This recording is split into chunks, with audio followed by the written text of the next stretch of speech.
My name is Samantha Harlow, and at 32, I became the secret owner of a $25.6 million company after my grandfather passed away. When I met Jason Miller, I fell hard and fast. But something told me to keep my wealth private, at least until after the wedding. That caution saved me from disaster. Because the day after we said I do, my mother-in-law Eleanor showed up at our door with a notary public and legal documents, demanding I sign over everything I owned. If you're watching this story, drop a comment letting me know where you're tuning in from, hit that like button, and subscribe to hear how I fought back against the most calculated betrayal of my life. The story of how I ended up with my company starts with my grandfather, Walter Harlow. He was a self-made man who built Harlow Technologies from his garage in 1975. By the time I was born, it had become a respected mid-sized software development firm specializing in security systems. Unlike most grandparents who spoiled their grandkids with toys and candy, Grandpa Walt taught me business ethics and financial literacy from the moment I could count. "Sammy," he'd say, leaning back in his worn leather office chair, "in business and in life, you need to protect yourself. Not everyone has good intentions, especially when money is involved." I spent every summer at the company, starting in the mailroom at 13, then customer service, then marketing. By the time I graduated with my MBA, I knew every aspect of the business. Grandpa Walt beamed with pride when I suggested our expansion into cybersecurity, a division that eventually doubled our revenue. When pancreatic cancer took him 3 years ago, I was devastated. We all were. At the reading of his will, I discovered he'd left me 75% ownership of Harlow Technologies, then valued at $25.6 million. The remaining shares went to longtime employees who had helped build the company. "Your grandfather believed in you more than anyone," his lawyer Frank Thompson told me privately after the reading. "He said you had the head for business and the heart for people, the perfect combination."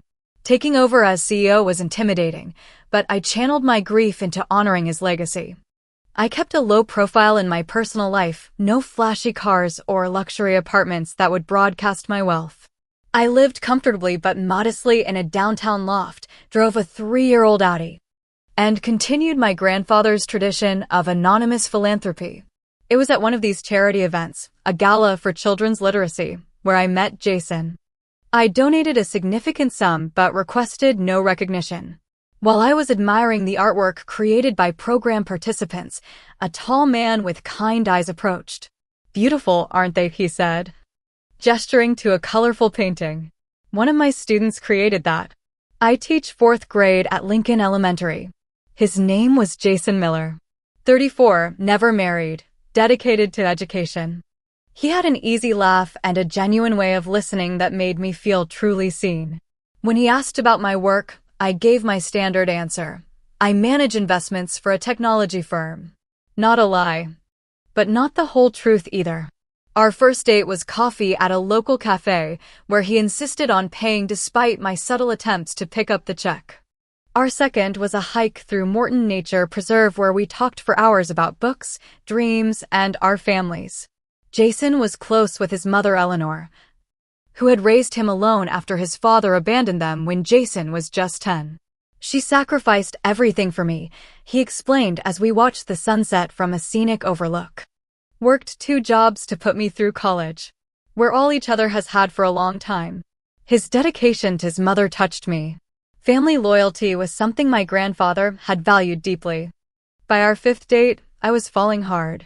3 months in, Jason invited me to Sunday dinner to meet Eleanor. I wore casual clothes and minimal jewelry, wanting to make a good impression without flaunting wealth. Eleanor Miller lived in a modest 2-bedroom home in the suburbs, meticulously kept with plastic covers on the furniture and family photos covering every wall. "Jason has told me so much about you," Eleanor said, her smile not quite reaching her eyes as she assessed me. "He says you work in investments? That must be lucrative." "It can be," I replied cautiously. "But it's more about helping the company grow sustainably than making quick profits." Throughout dinner, Eleanor asked probing questions about my family background, my salary, and whether my company offered good benefits. I deflected as politely as possible while Jason looked increasingly uncomfortable. Mom, this isn't a job interview. He finally interrupted when she asked if I owned or rented my apartment. I'm just getting to know the woman my son is so smitten with, Eleanor replied with a tight smile. Is that a crime? Despite the awkward first meeting, Jason and I continued growing closer. He was thoughtful, passionate about education, and made me laugh every day. When he talked about his students, his face lit up with genuine care. It reminded me of how my grandfather looked when mentoring young employees. After 8 months together, Jason proposed during a weekend getaway to a beachside town.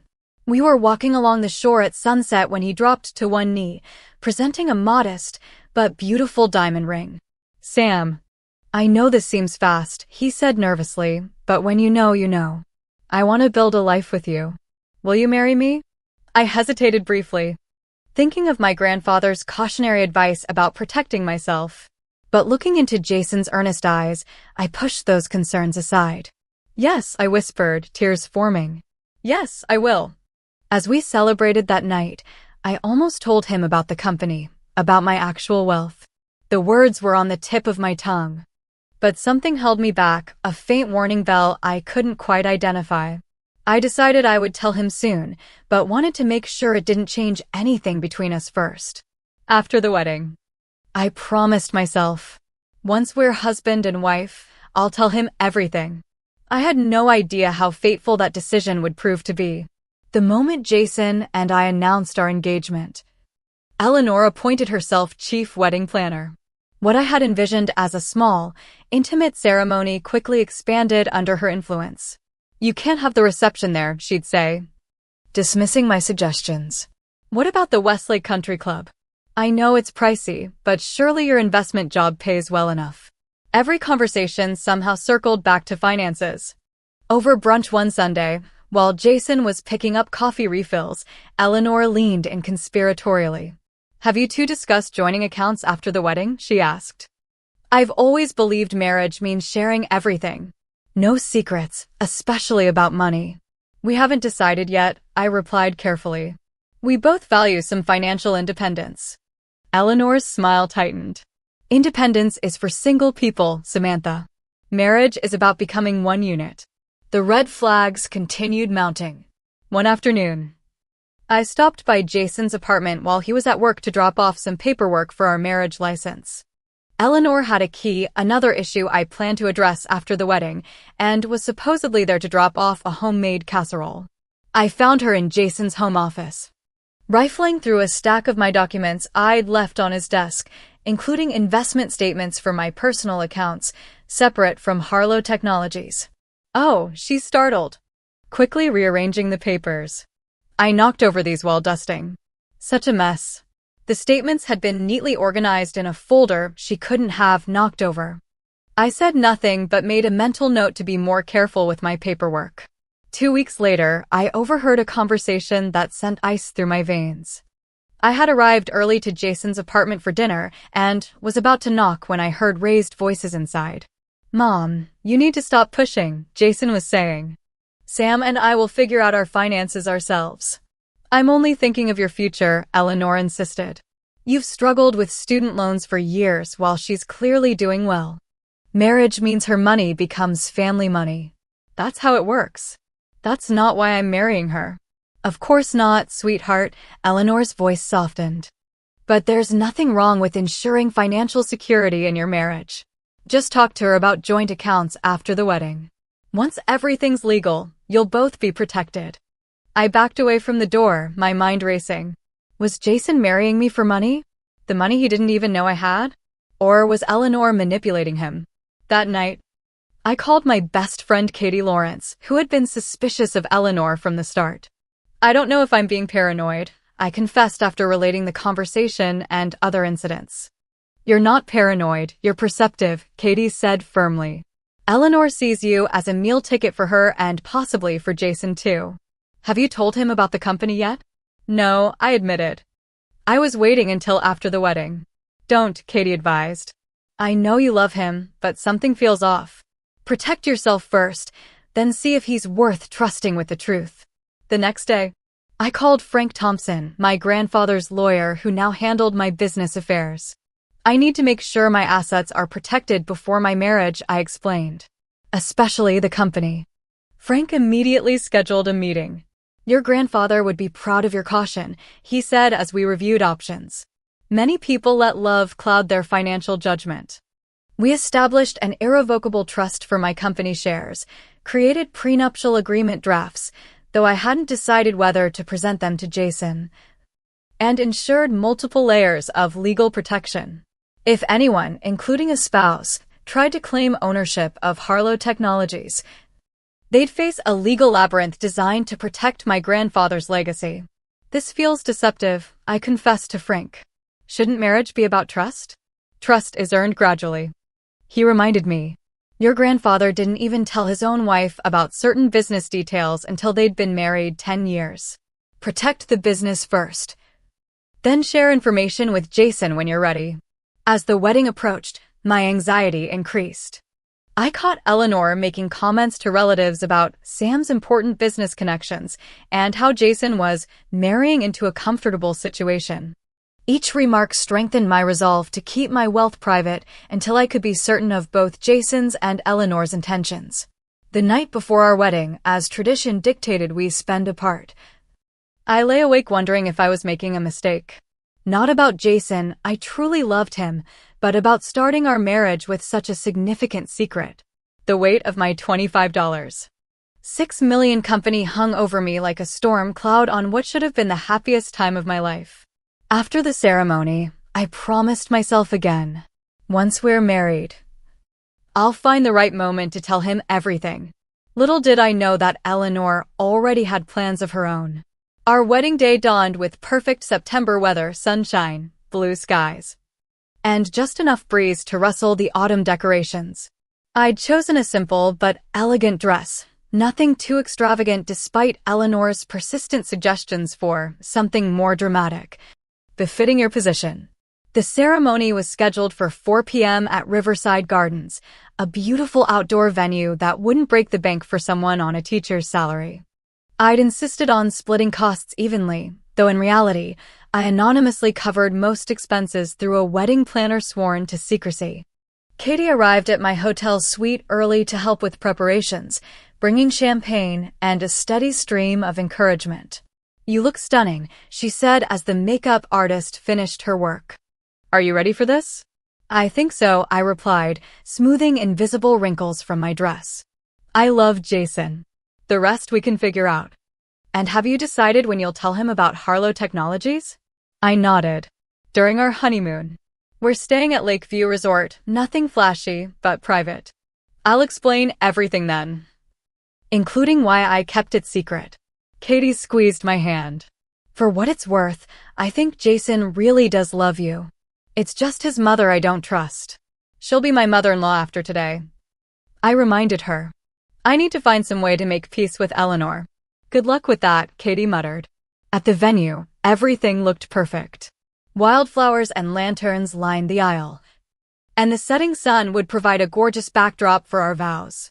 Guests began arriving, my small circle of close friends, Jason's colleagues from school, and various family members from both sides. Eleanor appeared in a beige dress that somehow managed to look both expensive and martyred. She inspected the arrangements with a critical eye before approaching me in the bridal suite. Samantha. Dear, she said, air-kissing my cheeks. Such a lovely little ceremony you've planned. Simple is best, isn't it? Though I still think the country club would have been worth the investment. This is perfect for us, I replied firmly. Well, what matters is that after today, you'll both be family. Her emphasis on family sent a chill down my spine. And families share everything. Don't they? Joys, sorrows, responsibilities, assets. Before I could respond, my wedding coordinator announced it was time to take positions. Eleanor grasped my hands with surprising strength. I'm so looking forward to having a successful daughter-in-law join our family, she said, her eyes calculating. Jason deserves every advantage after his difficult childhood. As she walked away, Katie appeared at my side. What did the Wicked Witch want? To remind me that family shares everything, I said quietly. Katie rolled her eyes. Including your bank account, I'm sure. Let's just get through today, I whispered. I'm not letting Eleanor ruin this. The ceremony itself was beautiful. When Jason saw me walking down the aisle, the love in his eyes seemed genuine and deep. His hands trembled slightly as he took mine, and his voice cracked with emotion during his vows. Samantha, you came into my life unexpectedly and changed everything, he said.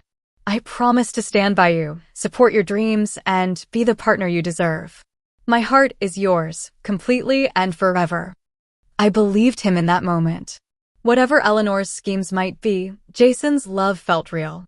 After the ceremony, during our first dance, I almost blurted out my secret. The weight of it pressed on my chest as Jason held me close. I have something important to tell you, I began. What is it? He asked, his eyes warm and attentive. Before I could continue, the DJ announced it was time for the father-daughter dance. Since my father had passed away years ago, my uncle stepped in. The moment for confession had passed. Throughout the reception, I noticed Eleanor engaged in intense conversations with various guests, including some of my colleagues who had no idea I owned the company they worked for. She seemed to be gathering information, piece by piece. During the cake cutting, Eleanor clinked her glass for attention. I'd like to make a toast to the beautiful couple, she announced. To Jason and Samantha, may your union bring you both the security and prosperity you deserve. And may you always share your blessings equally, as true partners should. Several guests exchanged confused glances at the strange emphasis in her toast. Jason shifted uncomfortably beside me. As the reception wound down, Eleanor approached us again. This time with a document folder. A wedding gift, she explained, handing it to Jason. Just some paperwork for you both to review tomorrow. Nothing that can't wait until after your wedding night. Jason took the folder with an unreadable expression. Thanks, Mom. Later, as we prepared to leave for the resort, I found a moment alone with Jason. Your mother seems very interested in our finances, I commented carefully. Jason sighed. She struggled so much when Dad left. It made her obsessed with financial security. Don't worry about it. I'll talk to her. Promise me something, I said, taking his hands. Promise that whatever happens, whatever decisions we make, they'll be ours, not your mother's. I promise, he said, kissing me softly. You come first now. Always. I wanted desperately to believe him. We arrived at Lakeview Resort after 11 p.m., exhausted but happy. The lakeside cabin I'd booked was rustic but comfortable, with a stone fireplace and panoramic windows overlooking the water. This is perfect, Jason said, wrapping his arms around me from behind as we gazed at the moonlight reflecting on the lake. Just you and me. That night, as we consummated our marriage, I pushed away all thoughts of secrets, companies, and interfering mothers-in-law. For those few hours, we were simply Sam and Jason, two people who loved each other starting a life together. If only that feeling could have lasted past breakfast. We awoke late the next morning, sunlight streaming through the cabin windows. Jason kissed me tenderly. Good morning, Mrs. Miller. He murmured against my hair. Good morning, husband, I replied, savoring the moment. We had planned 2 nights at the resort before returning to normal life. I decided to tell Jason about Harlow Technologies that evening, after a day of hiking and relaxation. The resort restaurant had a private dining area where we could talk without interruption. After a leisurely breakfast on the cabin's deck, Jason's phone buzzed with a text. It's Mom, he said, frowning at the screen. She says there's a plumbing emergency at my apartment. Water everywhere. She needs us to come back right away. Can't she handle it? I asked, disappointment washing over me. Or call a plumber? She says the super needs the tenant present. Jason explained, already standing. I'm sorry, Sam. We can come back afterward. Something felt off about the timing, but I couldn't argue with a potential property emergency. We packed quickly and checked out, promising to return that evening. The drive back to the city took 40 minutes. As we approached Jason's apartment building, I noticed nothing unusual, no maintenance vehicles, no signs of water damage. That's strange, I commented. You'd think there would be some activity for a major plumbing issue. Jason parked and checked his phone again. Mom says she's waiting upstairs. Maybe they already fixed the leak. The moment we walked into the apartment, I knew we'd been manipulated. There was no water damage. Instead, Eleanor sat primly on the sofa beside a balding man with a briefcase. A younger woman stood nearby with a notary stamp visible on the table. "What's going on?" I asked, looking between them. "Where's the plumbing emergency?" "I'm sorry for the little white lie," Eleanor said, not looking sorry at all. "But this is actually an emergency of a different sort. A financial one that needs immediate attention." The balding man stood, extending his hand. "Curtis Dawson, attorney at law." "Pleased to meet you, Mrs. Miller." I didn't take his hand. "What is this about?" Eleanor's pleasant facade dropped instantly. "This is about honesty in marriage, Samantha. Or should I say, MS. CEO of Harlow Technologies." My blood ran cold. Jason's face registered shock, then confusion. "What are you talking about, Mom?" he asked. Eleanor smiled thinly. "Your wife has been keeping secrets, Jason. Big ones. She's not just some investment manager. She owns a multi-million-dollar company. $25.6 million, to be exact." She turned to me, eyes glittering with triumph. "Did you think I wouldn't find out? That I'd let my son marry someone with hidden assets? I hired a private investigator the day after you got engaged." The room seemed to tilt beneath me. I looked at Jason, trying to gauge if he'd known about this ambush. "Is this true?" he asked me, his expression unreadable. Before I could answer, Eleanor pressed on. "Mr. Dawson has prepared the appropriate documents to transfer partial ownership of Harlow Technologies to Jason, as would be proper between spouses. MS. Bradley here is a notary who will witness the signatures."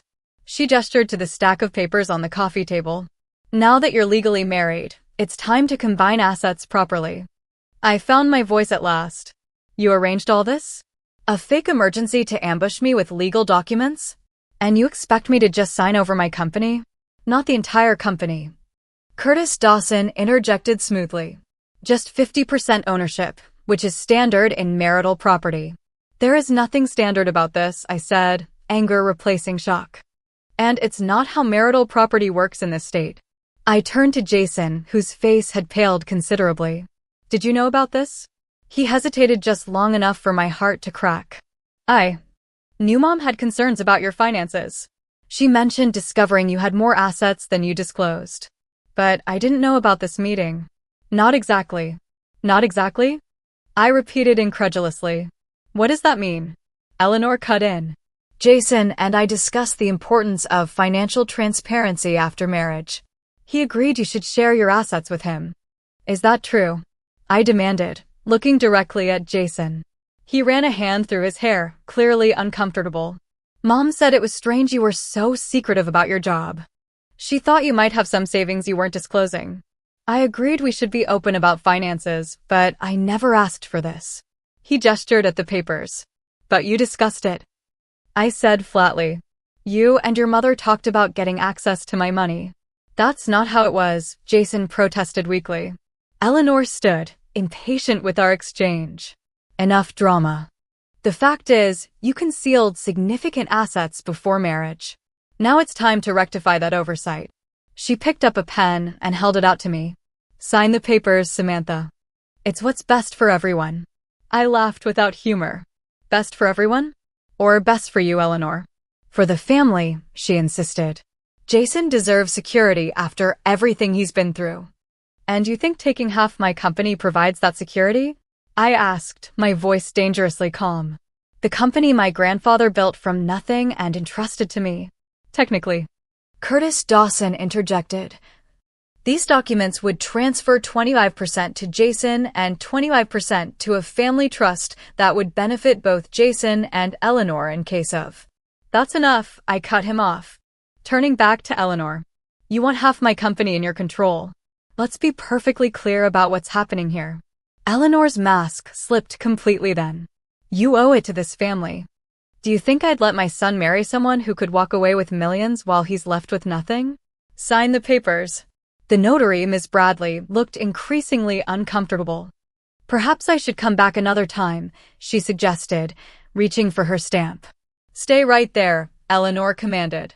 "We're resolving this today." I took a deep breath, centering myself. My grandfather had prepared me for business confrontations, teaching me to remain calm when others lost control. "I will not be signing anything today," I said firmly. "In fact, Mr. Dawson, I suggest you research my company more thoroughly before presenting such documents. Had you done your due diligence, you'd know that Harlow Technologies' ownership is protected by multiple layers of trusts and legal safeguards that make what you're attempting impossible and potentially actionable as attempted fraud." Curtis Dawson paled visibly. "Mrs. Miller, I was led to believe these were standard post-nuptial arrangements with a willing participant." "Well, you were misled," I replied. "And I would reconsider your client relationship if I were you." Eleanor's face contorted with rage. "You can't do this. You tricked my son into marriage under false pretenses. That's rich coming from the woman who just faked a plumbing emergency to ambush me with a notary," I shot back. I turned to Jason, who stood frozen in the middle of the room. "And you? Did you marry me knowing about this plan? Was getting access to my money the goal all along?" "No," he exclaimed. "I had no idea about the company, Sam. I swear. Mom just said you were hiding something financial and we should address it after the wedding. And you thought that was appropriate? To conspire with your mother about my finances?" Jason had no answer, his silence damning. I grabbed my purse from where I dropped it by the door. "I need to leave. Right now." Eleanor stepped toward me, desperation in her eyes. "If you walk out that door without signing, you'll regret it." I paused, turning back to her with ice in my voice. "Is that a threat, Eleanor?" "It's a promise," she hissed. "I'll make sure everyone knows you tricked Jason, that you're a liar who hid millions from her husband." I smiled without warmth. "And I'll make sure everyone knows you tried to coerce your daughter-in-law into signing over company assets the day after her wedding. Which story do you think sounds worse?" Without waiting for an answer, I looked at Jason one last time. His face registered shock, confusion, and the dawning realization that he'd made a terrible mistake. "I thought you were different," I said quietly. "I thought what we had was real." Then I walked out, closing the door firmly behind me. I drove aimlessly for nearly an hour, tears blurring my vision. Eventually, I found myself outside Katie's apartment building. She opened her door, took one look at my face, and pulled me inside. "What happened?" she asked, leading me to her couch. "You're supposed to be on your honeymoon." Through broken sobs, I explained the entire nightmare, Eleanor's ambush, the notary, Jason's complicity. Katie listened without interrupting, her expression darkening with each detail. That manipulative witch, she finally exploded when I finished. "And Jason? How could he let this happen?" "I don't know what to do," I admitted. Accepting the glass of wine she pressed into my hands. "I'm legally married to someone who apparently conspired with his mother to get access to my company." "You need to call Frank Thompson right now," Katie insisted, referring to my lawyer. "This is exactly why your grandfather taught you to be cautious." I nodded, pulling out my phone. Frank answered on the second ring, and his reaction to my story was immediate and decisive. "Come to my office first thing tomorrow," he instructed. "Don't communicate with either of them until we've discussed your options. And Samantha? Your grandfather would be proud of how you handled this." That night, I stayed in Katie's guest room, checking my phone periodically. Jason had called 17 times and left 8 voicemails, each more desperate than the last. "Sam, please call me back." It wasn't what it looked like. I had no idea what Mom was planning. "Please believe me. I didn't marry you for money. I don't care about the company." I couldn't bring myself to listen to all of them. My wedding ring felt heavy and foreign on my finger. I slipped it off and placed it on the nightstand, finally falling into restless sleep around 4 a.m. The next morning, Frank Thompson welcomed me into his office with understanding in his eyes. At 72, he had the same shrewd intelligence as my grandfather, along with a grandfatherly warmth that made me feel protected. "First, let me assure you that your company is completely secure," he began. "The trusts we established before your marriage make it impossible for anyone, including a spouse, to claim ownership without your explicit consent through very specific legal channels." I exhaled in relief. So Eleanor's documents were meaningless.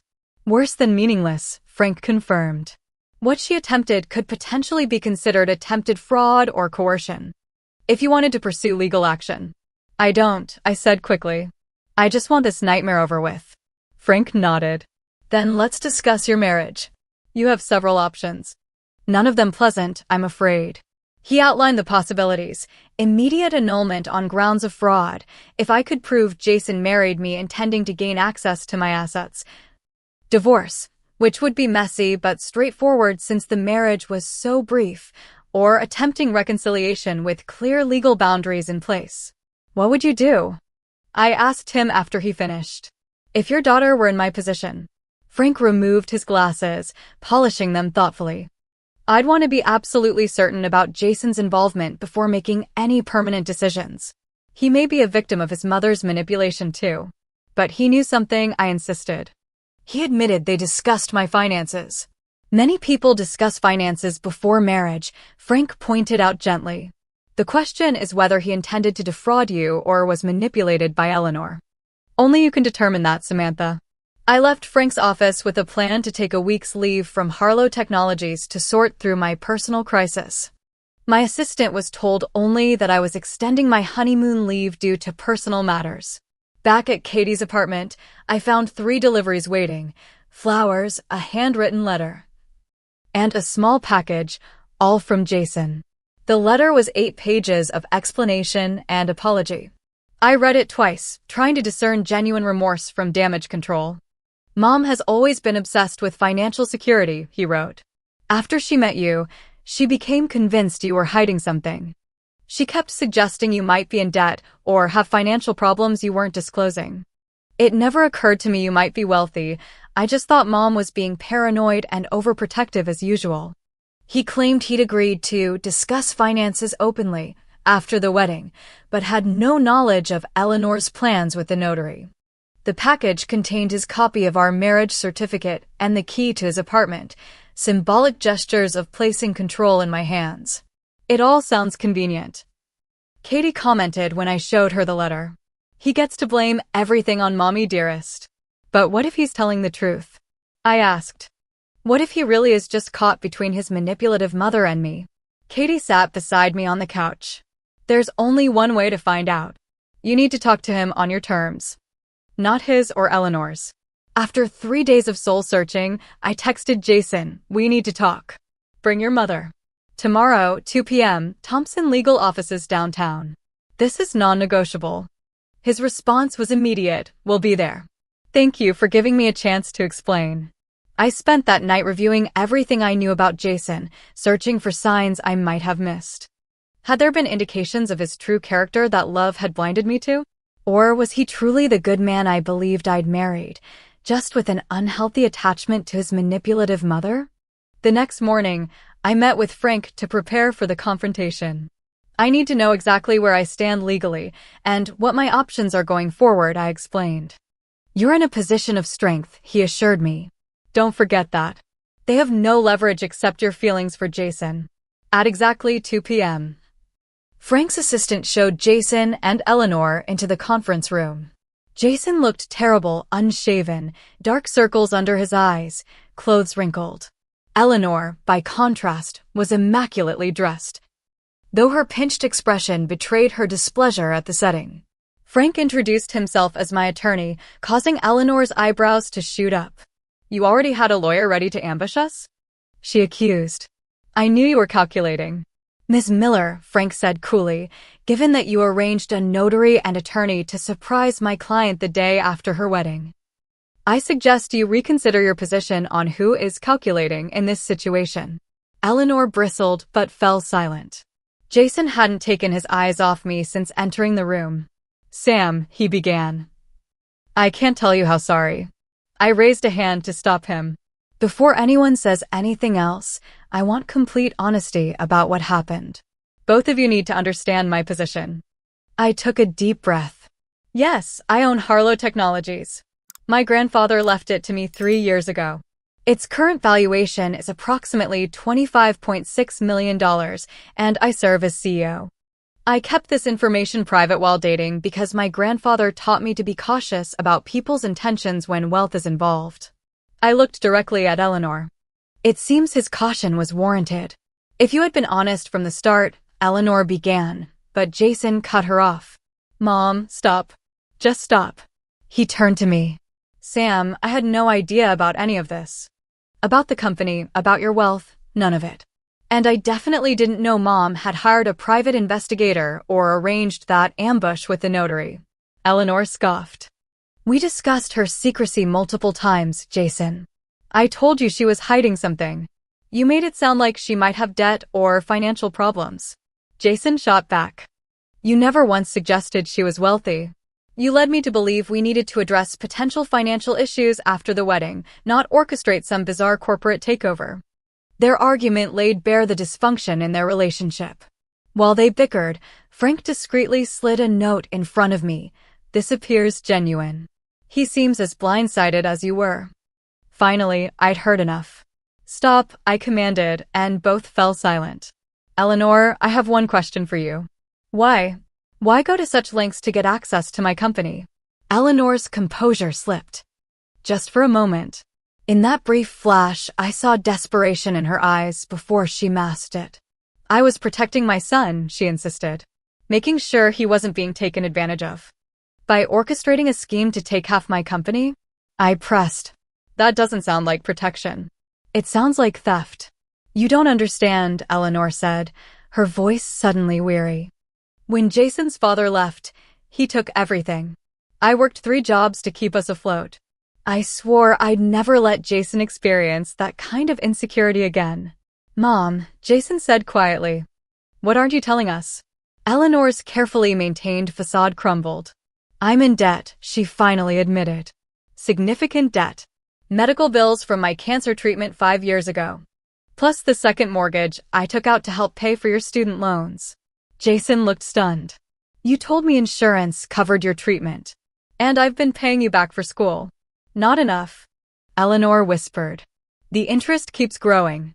When I realized how successful Samantha's company was, I thought it could solve everything. The room fell silent as the truth finally emerged. Eleanor hadn't just wanted financial security for Jason, she'd wanted a bailout for herself. How much? I asked. What? How much debt? Eleanor. She named a figure that made Jason gasp.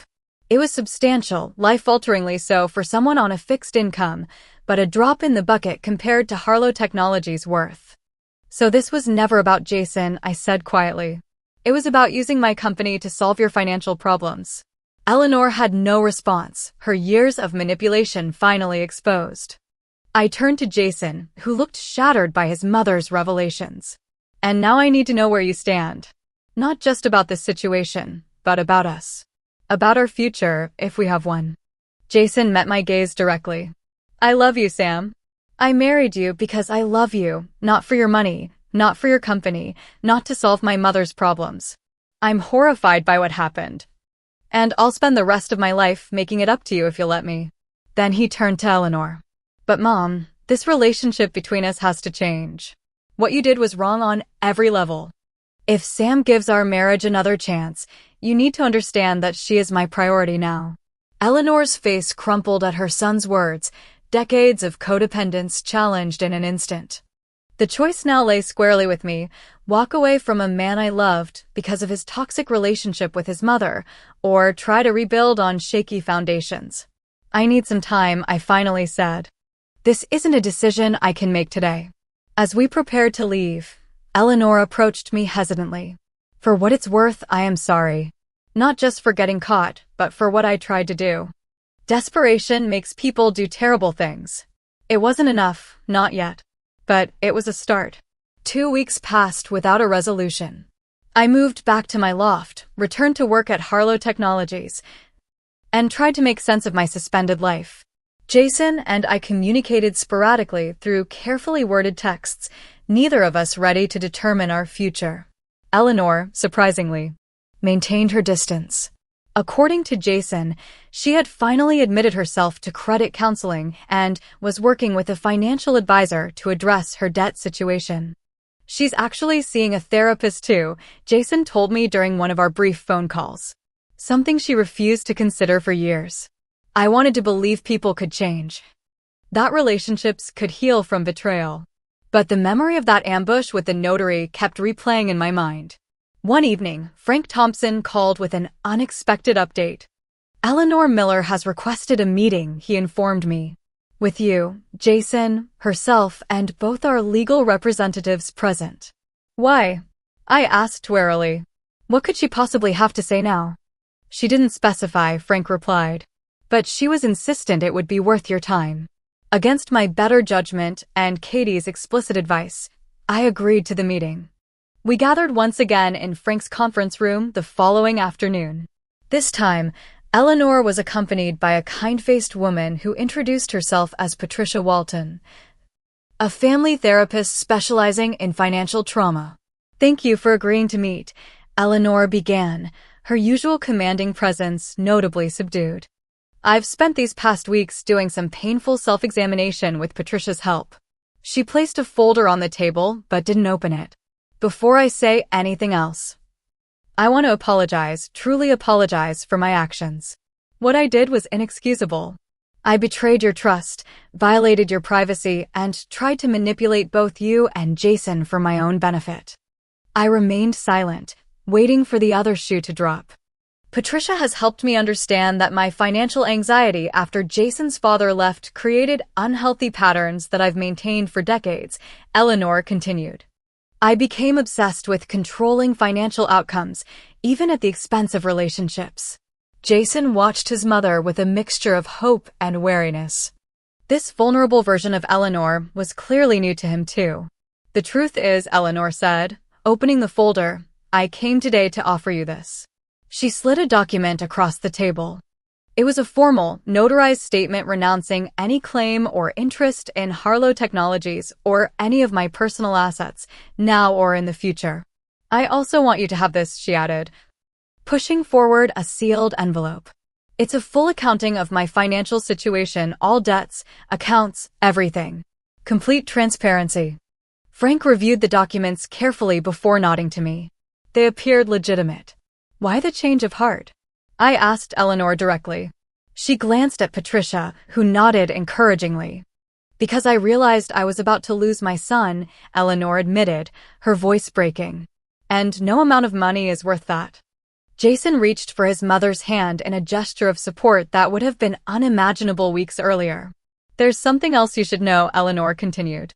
"After our last meeting, I was diagnosed with anxiety disorder and financial PTSD. It doesn't excuse what I did, but it helps explain it. I'm on medication now and working through therapy." I studied her carefully, looking for signs of manipulation. Instead, I saw something I'd never associated with Eleanor Miller: genuine remorse. "I appreciate your apology," I said carefully. "And these documents. But trust isn't rebuilt overnight." "I understand," Eleanor replied.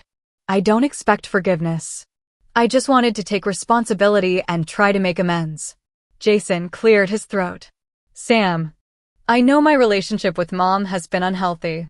I enabled her behavior for years without realizing it. That's changing now, but I understand if it's too late for us." The raw honesty in the room was disarming. This wasn't the calculated Eleanor I'd come to fear, nor the passive Jason who deferred to his mother's wishes. "What are you asking for?"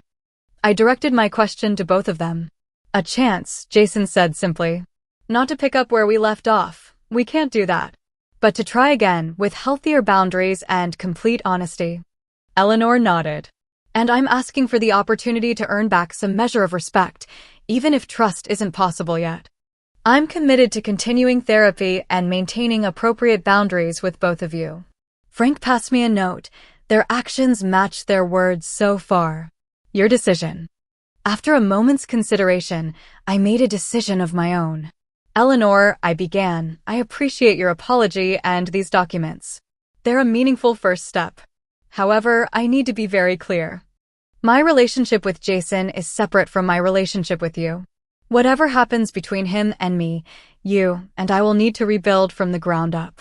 She nodded, accepting this boundary without protest. I turned to Jason. "And you and I have a lot to discuss before we can decide if our marriage has a future. I'm willing to try, but there need to be clear terms." "Anything," he said immediately. Whatever you need. I outlined my conditions: couples therapy, a formal postnuptial agreement drafted by Frank, separate living arrangements for at least 3 months while we worked through our issues, and a complete moratorium on Eleanor's involvement in our financial discussions. And one more thing, I added. I want you to understand my company, really understand it. The legacy it represents, the responsibility I carry. If we're going to have a future together, you need to see that part of my life. Jason agreed without hesitation. Eleanor, to her credit, supported these boundaries and excused herself from further discussion of our marital issues. As the meeting concluded, I felt a strange sense of cautious optimism. The road ahead would be difficult, full of painful conversations and trust that needed careful rebuilding. But for the first time since the Notary ambush, I could envision a possible path forward. Eleanor paused at the door, turning back to face me. Samantha, your grandfather was right to protect his legacy so carefully. And he was right to entrust it to you. Whatever happens between you and Jason, I want you to know I recognize that now. It wasn't forgiveness, not yet. But it was a beginning.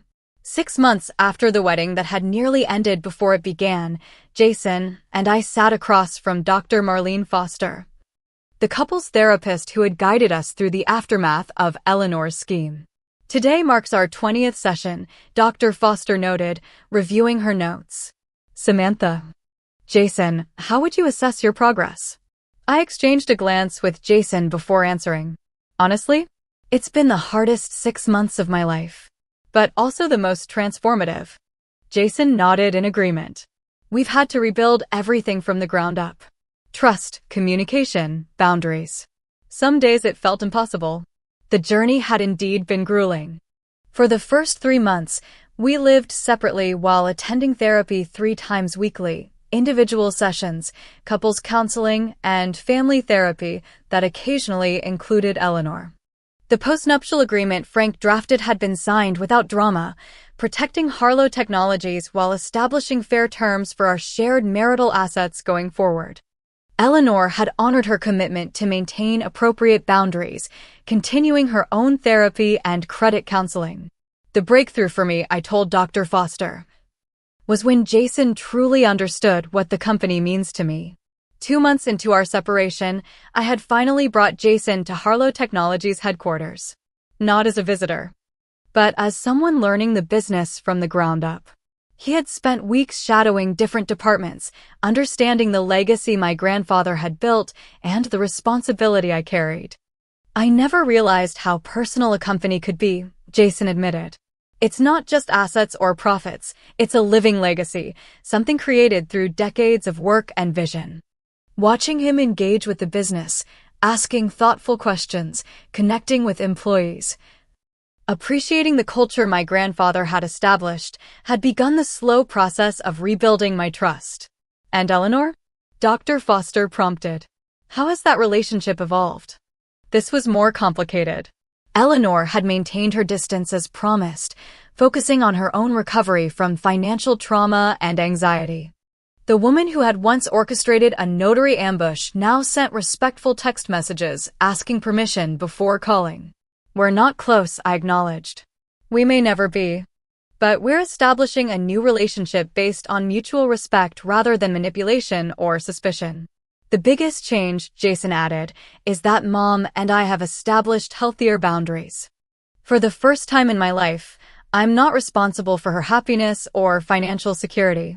Eleanor had indeed made significant progress addressing her financial situation. With the help of her therapist and financial counselor, she had consolidated her medical debt, refinanced her mortgage, and created a sustainable budget. Jason no longer felt obligated to supplement her income, though he chose to help with specific expenses occasionally. And your living situation? Dr. Foster asked. 2 weeks ago. After nearly 6 months apart, Jason had moved into my loft. The space felt different now, truly shared rather than just mine with a visitor. It's working, I said simply. One day at a time. As our session concluded, Dr. Foster smiled warmly. When you first came to me, you both questioned whether your marriage could survive such a breach of trust so early. The work you've done suggests it not only can survive, but potentially become stronger for having faced this challenge. Outside the office, Jason took my hand as we walked to the car. Dr. Foster's right, 6 months ago, I wouldn't have believed we could get here. Me neither, I admitted. But here we are. That evening, as we prepared dinner together in our kitchen, I reflected on my grandfather's warnings about protecting myself and his business. What are you thinking about? Jason asked, noticing my contemplative mood. My grandfather, I replied. He always said to be cautious about people's intentions when money is involved. For years, I thought he was just being paranoid or cynical. But he wasn't, Jason acknowledged. Money changes how people see you, how they interact with you. Sometimes in ways they don't even recognize themselves. I nodded. The irony is, by following his advice to protect the company, I actually protected our relationship too. If I had told you about Harlow Technologies from the beginning, my mother would have sabotaged us before we even had a chance, Jason finished. Or worse, I might have been influenced by her fears and anxieties without realizing it. The painful journey had led to unexpected growth for both of us. Jason had discovered independence from his mother's emotional manipulation. I had learned that protecting myself didn't have to mean isolation or distrust of everyone. I have something for you, I said, retrieving an envelope from my desk. It's not quite an anniversary gift, since our 6-month anniversary isn't exactly a celebration. Jason opened it curiously. Inside was an offer letter for a position at Harlow Technologies, Education Outreach Director. A new role leveraging his teaching background to develop technology education programs for underprivileged schools. This isn't charity or nepotism, I explained quickly. You've earned this with the work you've done learning the business. The board approved it unanimously. His eyes widened. Are you sure? Working together, being married. We've survived worse. I pointed out with a small smile. And I think my grandfather would approve. He always said business is about more than profit, it's about creating value and legacy. As we discussed the details of the position, my phone buzzed with a text from Eleanor. True to our new boundaries. She was requesting permission to call about Thanksgiving plans rather than simply calling or showing up. Your mom wants to talk about Thanksgiving, I told Jason. What do you think? He asked. Respecting my comfort level, I considered for a moment. I think we can handle a phone call. And maybe dinner next month, depending on how things go. Small steps, careful boundaries. Gradual rebuilding of trust. The approach had saved our marriage. Perhaps it could eventually create a healthy relationship with Eleanor too. Later that night, as Jason slept beside me, I reflected on the tumultuous journey from that disastrous post-wedding ambush to our current cautious happiness. The company remained protected, our marriage was slowly strengthening, and the toxic dynamics that had nearly destroyed everything were being addressed through honest communication and firm boundaries. My grandfather's voice seemed to whisper in my memory, trust, but verify, protect what matters. And remember, the right people will love you for who you are, not what you own. He had been right all along. Hiding my $25. $6 million company before the wedding had indeed been the right decision, not because it had prevented Jason from accessing my wealth, but because it had exposed Eleanor's scheme before it could do irreparable damage. That initial caution had created the opportunity for honest rebuilding that might not have been possible otherwise. Our story wasn't a fairy tale. It was messy, painful, and ongoing. But it was authentic, a relationship based on who we truly were, not the roles or expectations others tried to impose. And that, I realized, was worth more than any company valuation could measure. If you've made it to the end of my story, I'd love to know what you would have done in my situation. Would you have given the relationship another chance like I did, or would you have walked away after such a betrayal? Drop your thoughts in the comments below. And if you found value in my experience, please hit the like button, subscribe to my channel, and share this video with someone who might benefit from these hard-earned lessons about love, trust, and setting healthy boundaries. Thank you for listening to my journey, and remember, protecting yourself isn't selfish. Sometimes it's the most loving thing you can do, both for yourself and for those who truly care about you.